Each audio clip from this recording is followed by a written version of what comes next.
passo a palavra mais uma vez para Nildo Rix. Nildo, eu queria voltar ao tema do pronunciamento do Lula. Eu também prestei atenção ontem e eu vi muitas pessoas da rede do Duplo Expresso, sobretudo pessoas com afinidade histórica com o PT e eleitores do Lula, como eu mesmo sou, né? Sempre votei no PT minha vida inteira em eleição majoritária e no próprio Lula, inclusive em 2002, quando eu sabia que ele já estava eleito no segundo turno, eu fiquei com lágrima nos olhos quando eu fui lá botar o 13, confirme e tal, falei, agora vai e tal. Gostaram, se sentiram assim, coração acalentado para aquela fala dele, trouxe memória, né, de tempos bons, que eu não sei se é tempo bom, que não volta nunca mais. Eu não sei se não volta nunca mais ou não. Enfim, o futuro a Deus pertence, mas que é improvável, é. O que acontece? Aquilo dali, Nildo, olhando o que aconteceu em 2018, a participação do PT nas eleições de 2018, vende-se a narrativa, e basta você olhar o Piguinho Vermelho, sobretudo, né, a autodenominada Globo no Piguinho Vermelho. O próprio Lula falou, Brasil 247 é a Globo da imprensa alternativa. Para mim, eu ia achar isso o maior xingamento possível, mas o pessoal assim vai e desce com isso. Derrubou a grade, todas as postagens de ontem de tarde até hoje era Lula 2022, Lula lança candidatura, Lula é o nome, Lula é o líder, e só colhendo, né, aquela coisa de reações de pessoas, influenciadores, personalidades e tal, a esse pronunciamento. Olha, eu fico muito triste de falar isso, se alguém não percebeu ainda, Nildo, mas é o mesmo papel chato que nós tivemos aqui em 2018. Desde o início, a gente falou, essa eleição está perdida, e a gente defendeu a manutenção da candidatura do Lula até o fim, sem nenhuma ilusão. Ele não ia... Os votos dele sequer iam ser contabilizados ao final, iam ser considerados nulos. Mas era justamente o único que a gente podia fazer ali, dado o controle total daquele processo eleitoral, era diminuir o valor simbólico daquela vitória, para simplificar o questionamento. E como coloca o Piero Leiner muito bem, tinha até o sentido estratégico de você conseguir ali 1/3 do eleitorado radicalizado, coeso e não reconhecendo aquele resultado. Então o esteio social do enfrentamento ao governo que ia se estabelecer, já estaria uma boa parte feita. Até agora, está aí flu, assim, né, solto e tal, ninguém sabe muito bem. Não há, né, uma coesão no descontentamento social com o bolsonarismo, por falha da liderança, mas também porque a liderança negou essa identificação naquele momento de rejeição desse resultado eleitoral, aquela derrota política maior. Então a gente avisou aqui, e mais uma vez, quando eu vi aquela fala do Lula, dizendo, meu nome está à disposição da cidadania brasileira. Bom, a eleição presidencial é daqui a 2 anos. Eu desconheço, Nildo, pessoas que lancem candidatura majoritária 2 anos antes. Né? Todo mundo fala que você tem que adiar ao máximo porque você atrai tiroteio. A não ser que essa lei tenha mudado, não é esse o objetivo. O que me parece? Por que o Lula pega e faz essa fala e o 247 e os satélites ficam martelando isso? É mais uma vez o aproveitamento eleitoral da mítica do Lula para esse ano, não é 2022. Ele lançou ontem a candidatura dos vereadores e dos prefeitinhos do PT. Então, era metaforicamente a mesma máscarazinha de papel que o Haddad, os candidatos a deputado estadual, governador, botavam em 2018, foi essa de ontem. Não é para a eleição de 2022. Eles vão usar esse esteio de uma expectativa que vai ser frustrada, como foi frustrada, que a gente está notando, desgraçadamente, para azar de quem tentou essa farsa, no mesmo dia em que há esse discurso, recusa-se a candidatura do Rafael Correa no Equador e a do Evo Morales na Bolívia. Então, sem mudar a substância, a aparência não vai mudar, muito menos. Então, o que aconteceu, Nidorix? Lá na Argentina, mais uma vez, eu volto a esse exemplo, que não é de ruptura, não é revolucionário, então tem suas limitações, a gente tem que, inclusive, criticar nisso, as contradições na coalizão. Você, inclusive, anotou que você considera que os termos de renegociação da dívida soberana concluídos na semana passada não seriam favoráveis e que dava para apertar mais o jogo contra a finança. Eu até quero me aprofundar nisso depois, eu perguntei para o Eduardo Jorge Viola o que ele acha dessa colocação, vou ver se ele já me respondeu, mas, de qualquer forma, o pessoal botou para quebrar com a história do Marcelo D'Alessio, que é o simétrico em tudo igual ao caso do Dario Messer. Aqui, nada faz crer que esteja sendo feito isso. A gente viu que a tônica, né, e o 247 serve para a gente ver qual é a linha dada para o militante médio do PT, é essa história de colocar todas as esperanças no julgamento do habeas corpus, do Lula, no STF, da suspeição e tal. Nildo, se eles têm um controle total do sistema, se há a tal da sinergia cada vez mais clara entre a juristocracia e os militares, para que tudo isso foi feito até aqui? Para reabilitar o Lula, se não há nenhuma mudança na correlação de forças, seja a visível, né, o apoio social, as ruas tomadas, movimento de grevistas, seja na invisível, pegando inteligência barra pesada, como fez a Cristina Kirchner e o peronismo com o caso da Lécio.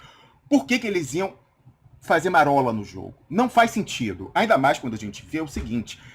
Vamos tomar pelo valor de face, Nildo, a fala do Lula ontem. Nós somos a favor do multilateralismo e denunciou a submissão total a Washington.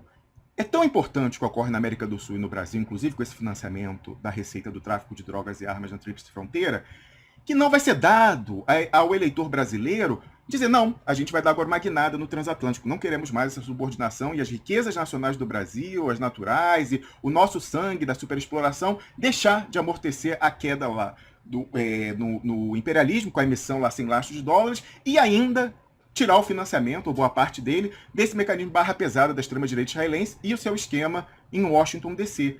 Não faz sentido. Então, nada leva a crer que o Lula esteja fazendo o jogo subterrâneo barra pesada que tem que ser feito, como os não revolucionários, conciliadores, peronistas fizeram na Argentina. Então é uma farsa, Nildo. E aí eu separei aqui, eu queria que você comentasse um pouquinho mais sobre isso, porque eu vi até assim, primeiro, se você for olhar lá o 247, derrubou a grade, eu achei até engraçado. Mais uma vez reclamaram, a Globo não transmitiu a fala do Lula. É brincadeira?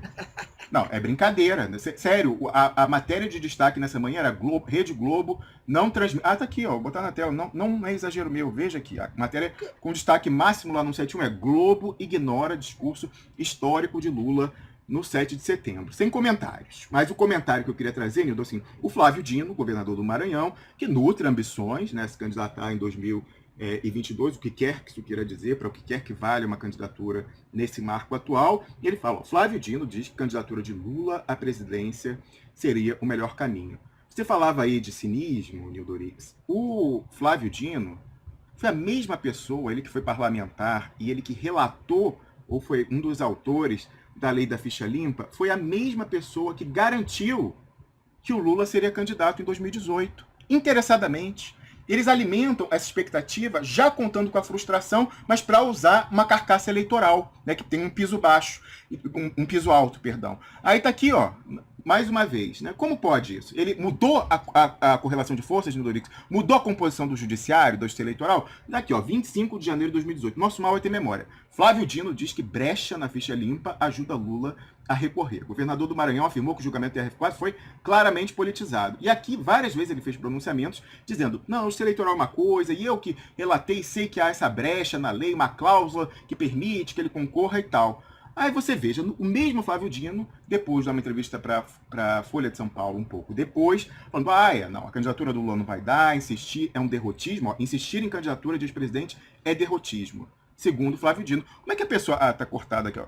Como é que a pessoa que 2 meses antes estava falando que ele relatou a brecha, que ia permitir a candidatura, 2 meses depois é que insistir na candidatura do Lula era derrotismo, e agora faz uma guinada fantástica e fala que, não, o Lula é o melhor nome e tal. É tudo um cinismo. Eles jogam com alguma ilusão, em algum sentido, do militante médico que tem essa saudade e quer voltar para o útero da mãe, quer voltar para o 2010, para o Cristo Redentor decolando, né, daquela época lá da Economist, e jogam com isso para chegar na hora pegadinha do malandro. Não era para lançar o Haddad, pegadinha do malandro, era para eleger vereador. Então, Nildo, é muito importante, eu fiquei triste ontem vendo isso. Por mais que aquilo ali me lembrasse um momento, vendo o Lula falar muito melhor da nossa história, sem sombra de dúvida, mas eu não tenho mais tolerância para farsa, Nildo. A gente está muito perto do buraco e da irreversibilidade da queda no buraco para ficar com esse tipo de farsa de lado a lado. Seja o Barroso com os generais, seja esse pessoal que sabe que, a continuar as coisas do jeito que estão, eles no máximo postulam assim, um MDB da ditadura, que vai dizer só assim, senhor, encastelado na oposição parlamentar, deixando o povo e as riquezas nacionais serem sangradas. Então, não dá mais, Nildo, a coisa é muito séria. E, enfim, a gente vai continuar trazendo essa mensagem aqui, por mais dura que ela seja. Eu vi como pessoas que nos acompanham ficaram um pouco animadas, assim, essa conversa do Lula, aumento moral da oposição e tal, mas sem alimentar a ilusão. Ninguém mais acredita, quem está informado, quem entende essa dinâmica do judiciário com os generais, né, esse deep state tabajara que está se constituindo, ninguém mais acredita que o Lula vai ser, mantidas as condições atuais, sem ele pegar os documentos da Odebrecht, sem pegar Dario Messer nos documentos que estão no Senado, supostamente, nada disso tende a mudar e 2022 vai repetir 2018, com candidaturas da oposição, e não há por que ter apenas uma, pode ser Ciro, Haddad e tal, não Lula, não vai ser o Lula, apenas legitimando a derrota, como foi em 2018, Nildo Orix.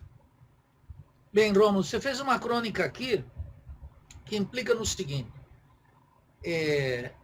Vamos ver 3 pontos do discurso do Lula ontem. 3 pontos. Eu quero falar para aqueles que já aqui no Expresso Nautas, o Expresso Nautas que acredita no Lula. Eu quero falar para essa gente, para esse povo, para esses camaradas. Eu não tenho nenhum preconceito, porque é parte da discussão. E tem íntima relação com esse relato que você fez agora. Então, quero mencionar 3 pontos do discurso do Lula. Para ver o seguinte, o Lula voltou. Qual Lula voltou? Que é isso que ele precisa ver. Análise fria da realidade.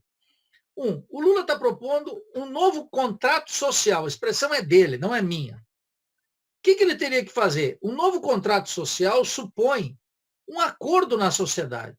Então, ele tem que dizer, os banqueiros querem, os latifundiários querem, os grandes comerciantes querem, a Embaixada de Washington aceita, os banqueiros topam, os tribunais no Brasil topariam isso, o monopólio midiático aceitaria. Quando alguém diz, olha, eu estou propondo um contrato social, não pode ser uma promessa vazia e nem expressão de um desejo, porque o político que foi 2 vezes presidente da República e elegeu a sucessora, não pode vir aqui dar uma de jornalista e fazer um relato das nossas dores, e nem uma análise sociológica rebaixada. Ele tem que dizer, o contrato social que eu estou propondo é esse, tem esses limites, tem esses avanços, supera a situação atual em tais ou quais pontos. Zero análise, nada. Lula não propôs nada.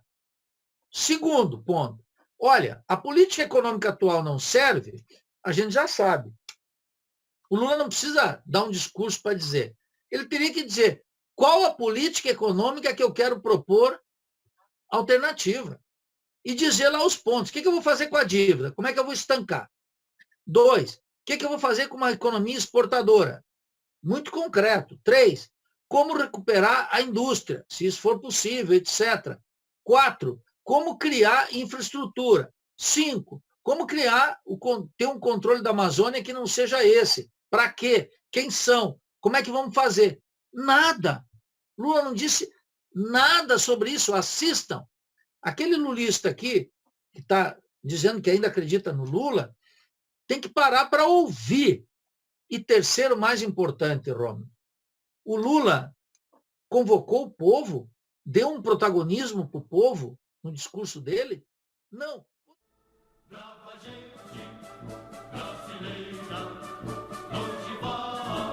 Tem você viu, ou ficar